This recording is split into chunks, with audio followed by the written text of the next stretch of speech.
Hi everyone, and you are welcome to the first lecture in this course, Introduction to Programming. In this lecture, I'm going to define what a computer is, I will show you what the main computer components are, and I will talk about the language that the computer can understand. After that, some important concepts will be defined, like a programming language and a program. Then we will talk about translators and translators types, and we will see how programs are executed on computers. Finally, I will end up this lecture by a quick summary. So let's get started.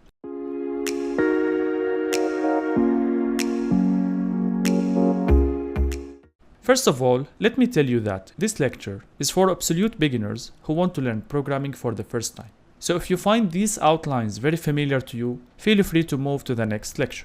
Let's start talking about computer. So what's a computer?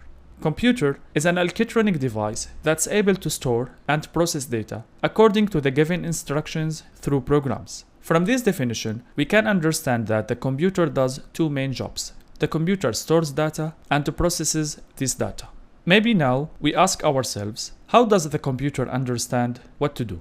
Let me answer you. Simply, we tell the computer what to do through some provided recipes, and these recipes are known as programs. From the previous slide, we see that the computer can do two main jobs. It stores data and processes this data. The question now is how the computer can do that. In fact, computer has several components enabling it from doing that. In my point of view, computers are very similar to humans, where we, as humans, usually we use our brains to process the data that we receive through our eyes, ears, etc. Also, the computer has a CPU, Central Processing Unit, and this CPU represents the computer brain and it does all the required calculation and processing. Also, we as humans, we have a short-term memory and a long-term memory. In the computer, we have a RAM, and RAM represents the short-term memory. And we call it short-term memory because it becomes totally empty once the computer is turned off. Therefore, there is a long-term memory, and usually we use this memory to store the data that we want to keep even after we turn off the computer. Hard disk represents the long-term memory in the computer. So to summarize, CPU processes the data in the computer, and RAM and hard disk store the data. Now let's move forward and talk about the language that the computer can understand. In fact, computer can understand only the binary language. In other words, computer can understand only 1 and 0. So for example, if I want to add one number to another, I have to send add instruction. And this instruction should be encoded in binary language. So for example, add instruction will be 000011100010. If I want to subtract one number from another, also I have to send subtract instruction, and this instruction should be encoded also in binary language like what you see here. From these instructions, we can see that it's very hard for a human to remember all of these instructions, and it's very hectic to communicate with the computer using binary language. To overcome this issue, people have developed what we call high-level programming language. So programming language is a tool which we use to write programs that should be executed by the computer. I mentioned that these programming language are high level because in this programming language we use English keywords to communicate with computers. And I know that right now the logical question that comes to your mind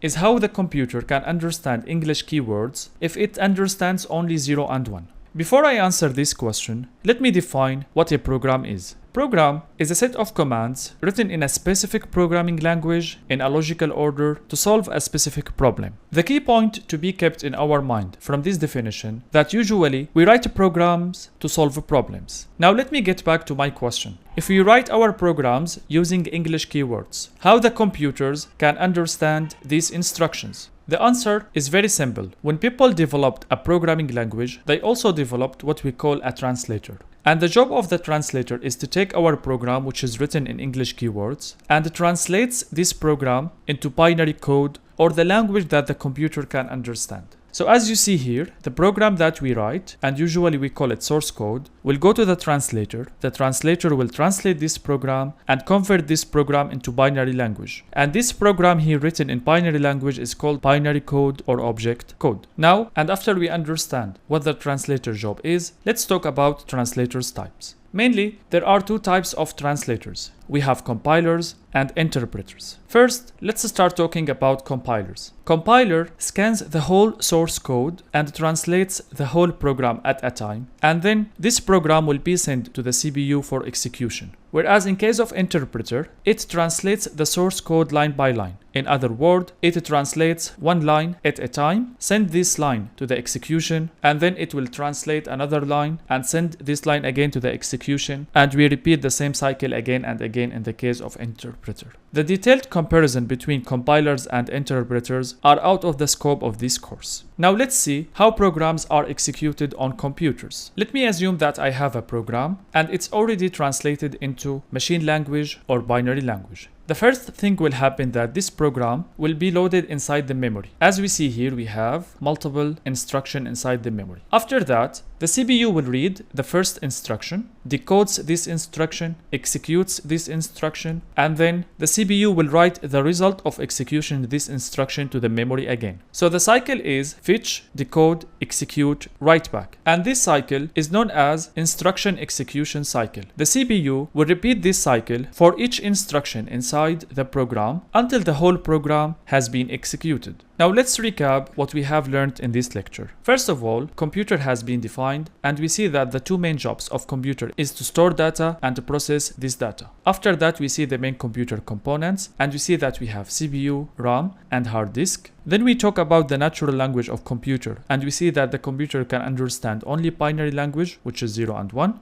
And to make the communication between the human and computer easy, people developed programming languages. And we see that a programming language, it's a tool to write programs, commands. Then we defined what a program is, and we see it's just a set of commands to solve a problem. And keep in your mind that we write programs to solve problems. After that, we see how computers can execute programs, and we talk about the instruction execution cycle, which include fetch, decode, execute, and write the result back in the memory. That's all for this lecture. Thank you very much for your time, and if you are available, join me in the next lecture.